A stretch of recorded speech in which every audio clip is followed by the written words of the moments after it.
I got an email the other day from one of the guitar amp plug-in companies, and they were just advertising a new plug-in that they had, and it was a Soldano style plug-in, like their version of it, and I think they were advertising it for $5, $4.99, whatever. And I remember thinking, man, I wish I had this when I was learning guitar, because what a great way to explore what this amp sounds like, what that amp sounds like for $5, $10, even $15. I remember when I was learning, just, going to pawn shops, garage sales, trying to get my hands on anything that I could, only to get it home and be like, oh, I guess this isn't really what I want, or this doesn't quite sound as good as I thought it was going to, or this isn't the expectation that I had. And then it's like, cool, now this thing is going to sit in the corner of my room forever. So that's what kind of triggered this video. Getting started in electric guitar in 2024. This is going to be what you need, what you absolutely need. And obviously this is biased. This is like my preference. What I think someone starting guitar in 2024 could benefit from the most. You don't have to agree with me, and I would enjoy what you guys would do. You can write a comment on the path you took or whatever, but this is going to be, if you're picking up a guitar right now, halfway through 2024, what's going to give you the best shot of enjoying it the most? That's kind of where I'm coming from. What do you need? What do you don't? What can you get by with? What can you get by without? This could be viewed from two different angles. Maybe you've kind of just gotten whatever guitar that you could get your hands on, and now you're gonna like, okay, I've got my brother's old acoustic, and I really want to jump into electric. This video is gonna be for you.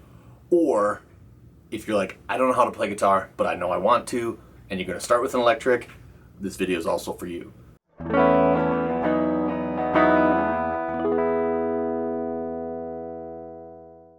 The guitar that I'm gonna recommend even surprised me. Fender Telecaster, Squier, classic vibe. Now that's an important distinction because, yes, it bears the Squier name. But this is not your Amazon, Walmart, whatever, affinity level Squier. I would put this on par with like the Made in Mexico Fender. Maybe just a notch below that. But in terms of tone, capability, playability, this is my, like, you're starting guitar in 2024, pick up a classic vibe. So this is the classic vibe 50s, so they're modeling like a 50s Telecaster. They have it in both Telecaster and Stratocaster. Classic vibe 50s. I don't know if they have a 60s, I know they have a 70s. It's just the quality of parts are better. And you're still not paying, $600, $700, $800 if you want to pick them up on the used market. Well, let's look. A classic vibe Tele, 50s Tele, $375. That looks like it's brand new. So secondhand, you're gonna be able to get it cheaper than that.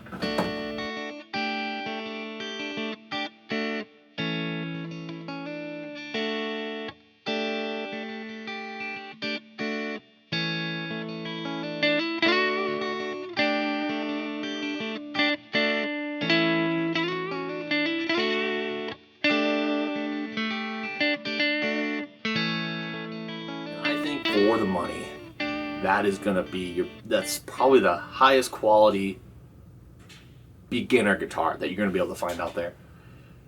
But I'm also picking this guitar because it's not just because of the price. The versatility of the Telecaster is just, it absolutely blows me away. You look at a Telecaster and you're probably going to think, like the country twang, slightly clean, slightly edge of breakup, hybrid picking, Brad Paisley, that kind of deal. But if you look at guitar players through every genre, you will see it, a Telecaster. You just will.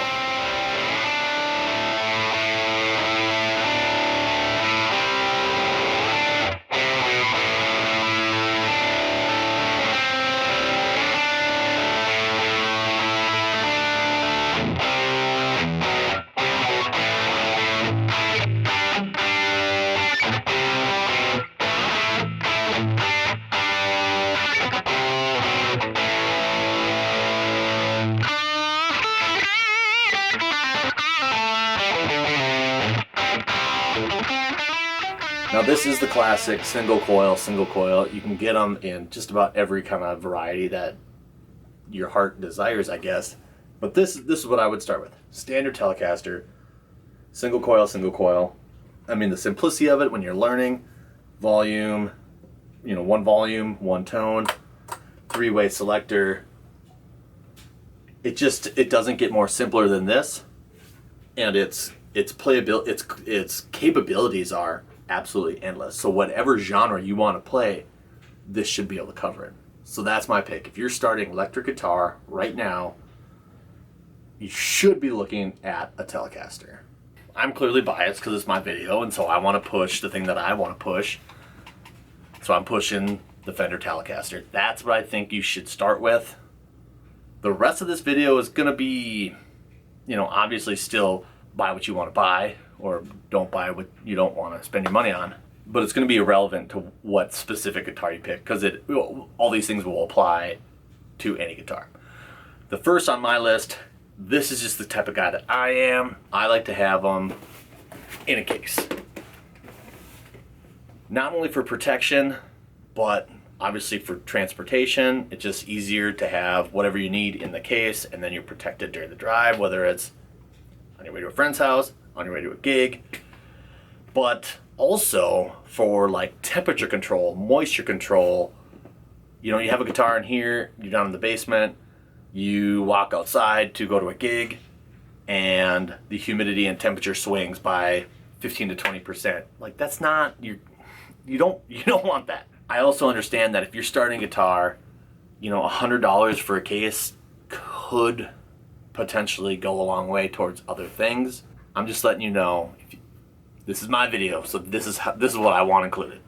I would get a case, and get a decent case. I was lucky enough that the classic vibe that I just showed you came with this nice Gator case, so I didn't have to buy an additional case. As it happens, I did have a case ready to go for it, so I'll just have to find another home for that case. It's not the end of the world. So this is my first additional accessory. If you're starting guitar right now, get yourself a case. The next thing you're gonna need, cable. If you're playing electric, you're gonna need cables. This isn't anything special. This is just my practice room, kind of always out, step on it, roll over it with the chair. It can get beat up. I like the coily. Some people don't like the coily.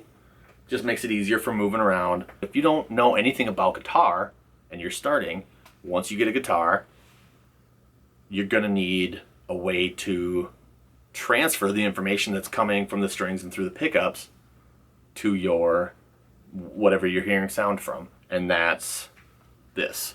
So this is a 1/4 inch, they call this a 1/4 inch cable, and it'll plug into the guitar output and then plug into whatever amp or audio interface that you're using.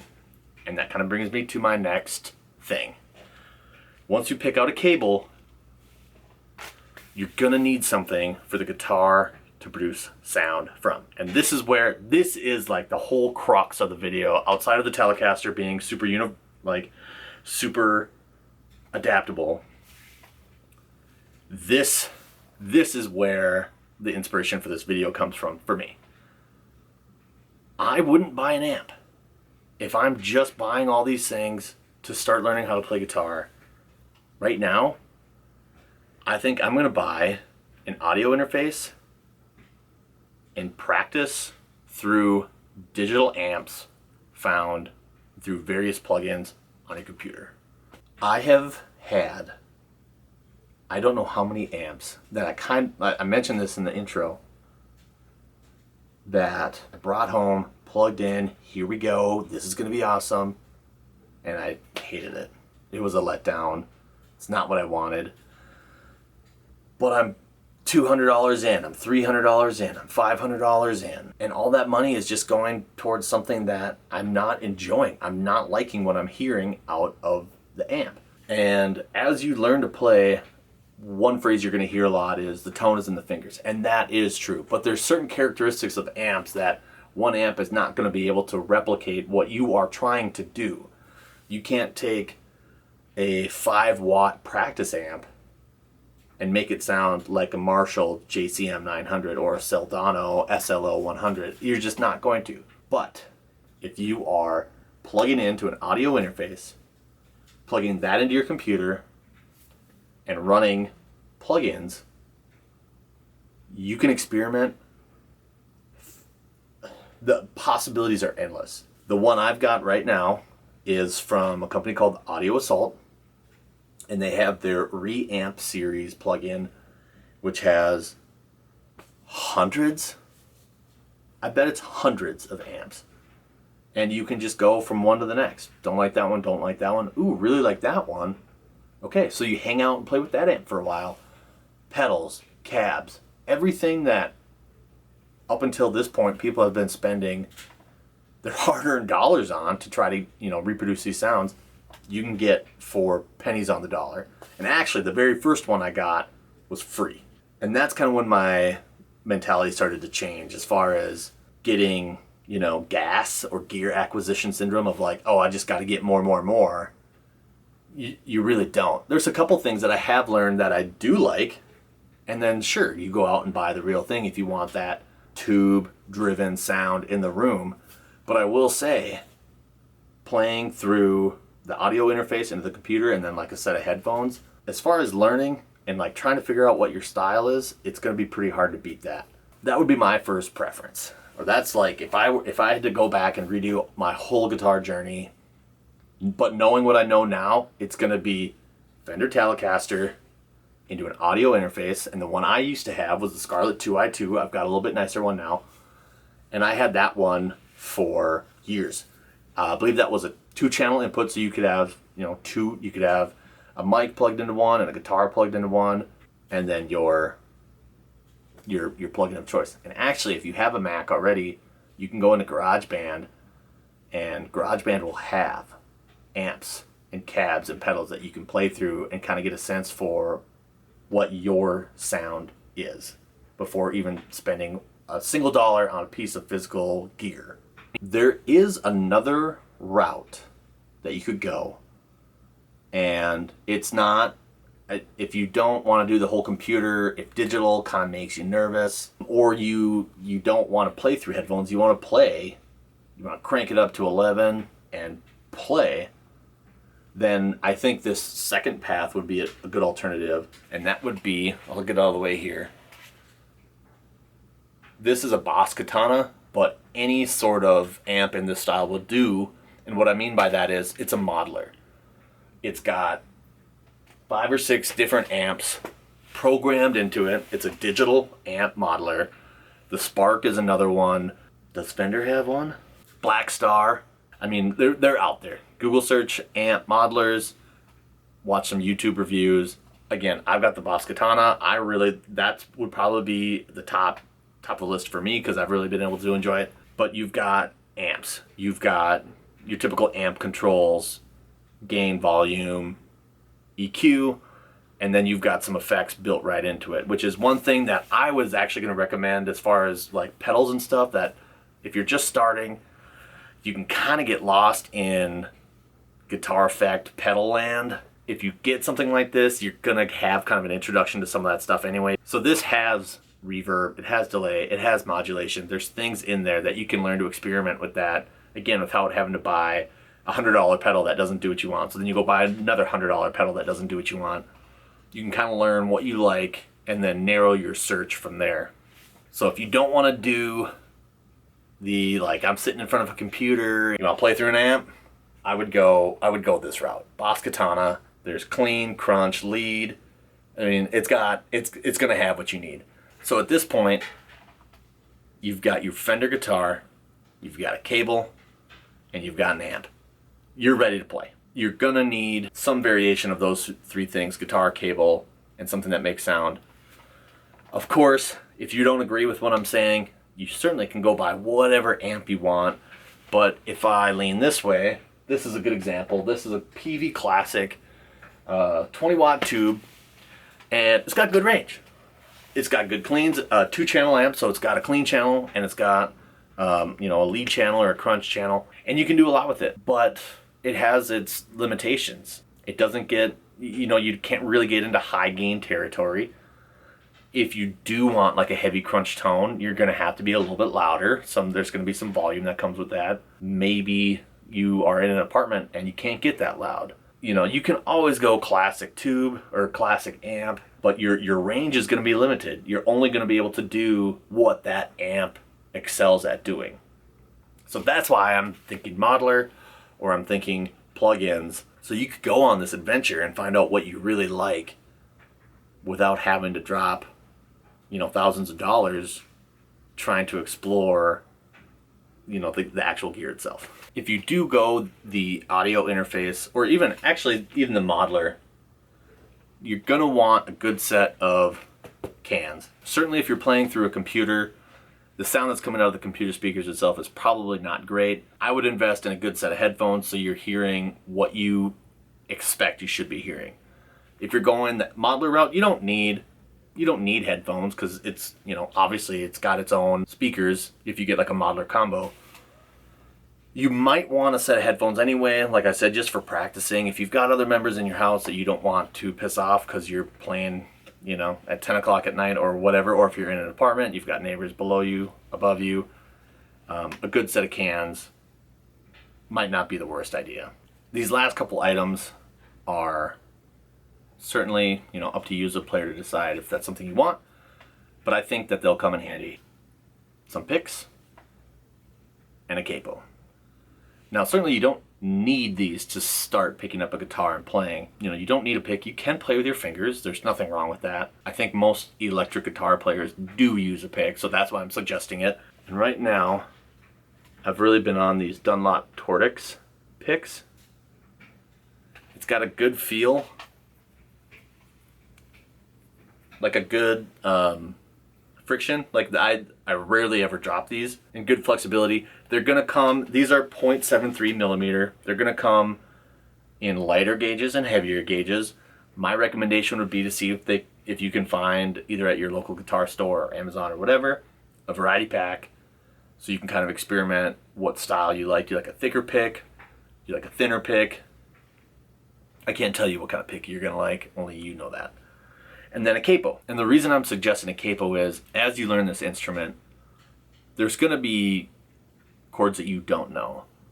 And sometimes it is nice to be able to transpose, if it's a song that is bar chord heavy, which means you're barring all the strings with one finger and then playing a chord shape with your other fingers. If you're not quite up to that yet, you can use a capo, transpose the song so maybe you're only using one bar chord or none at all. It has some benefits. There isn't a reason, I don't think, where you can convince me that a capo is not an important guitar accessory. So if you're starting this electric guitar journey, get some picks, get a capo.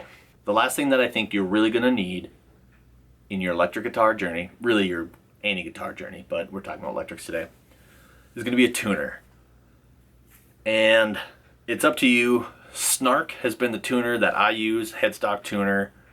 It's easy, it clips on, you throw it in your gig bag, you know, the batteries last forever. But if you're not really wanting to spend a whole lot of money, you're just wanting guitar, cable, go, I do have an app on my phone called Pano Tuner. Find it on the App Store or the Google, you know, Play Store or whatever. And it's just, it uses the phone's microphone and it picks up, you know, a tone. It will work. There's no reason that you can't get your guitar in tune with this. And then if you want to fine tune it by using the 5th fret trick to make sure that the guitar is in tune with itself, I think you're off to the races. You should be off to the races. There are a couple accessories that you certainly don't need, but it might make life easier. And the first one is a strap. You're only going to need this if you want to play standing up. If you're, you know, just learning, you're practicing, odds are you're going to be sitting in a chair in front of a computer, watching YouTube, reading a book. Whatever your learning method is, you might not need a strap, but it's not the worst thing to have. You can get kind of stuck if you're really only practice sitting down. The first time you stand up to play, it's going to be a little bit of a culture shock because, you know, what you're used to looking at, all those angles change. So if you have a strap from the get-go and you can kind of mix that in, standing up playing versus just sitting down playing, it's not the worst idea, but you certainly by no means have to have a strap when you start playing guitar. The second additional accessory that you might want is just a basic guitar stand. And I'm an advocate for cases. So when I want to play a certain guitar, I grab that case, I pull it out, I play it. But you still want to stand for, oh, hey, I got to use the restroom, I got to answer the door, I got to answer the phone. You know, you put your guitar down. This is a good spot for it to sit. It's going to be stable, secure while you're doing something else. Again, you certainly don't need a stand, but if you've got the money for it, I don't think they're that expensive, 15, 20 bucks. And it's a great place for your guitar to sit when you're preoccupied doing something else. Couple maintenance-y things. This is a string winder, and it's just a simple tool for when you're changing strings. It helps so you don't have to turn the tuning peg, you know, a million times by hand. And then this is a bottle of Dunlop 65.